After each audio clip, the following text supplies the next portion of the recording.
some men, but a new study finds it may be a sign of trouble with your heart. Dr. Lori Mosca is a cardiologist at New York Presbyterian Columbia University Medical Center. Welcome.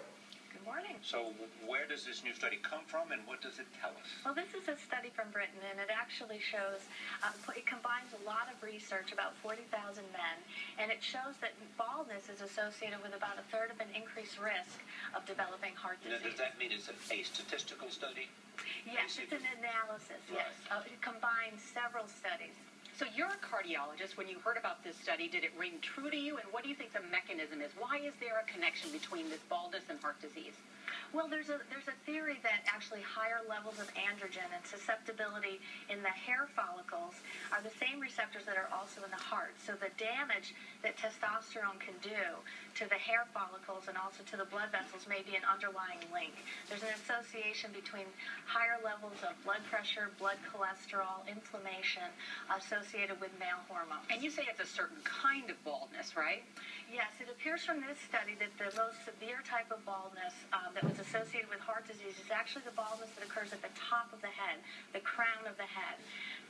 When you combine that with baldness in the front, that was the highest risk.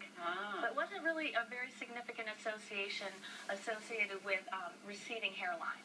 Now, what are the hormones that make the connection of is testosterone? Right. Male androgens, the testosterone and some of the things that come after that in the process of hormones. What can you do? I mean, if you're bald, or if you're watching and your husband is bald, or your father is bald, you're thinking, oh my gosh, they're going to have heart disease. I mean, what should you do?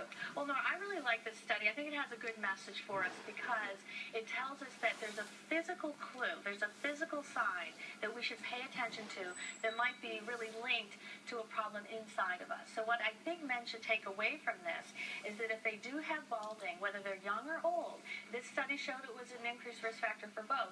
They should have their risk factors for heart disease checked.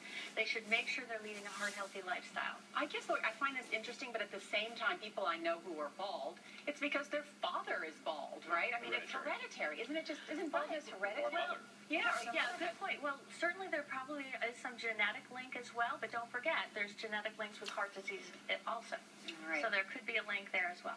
Dr. Lori Mosca, thank you so much. My pleasure. And it is now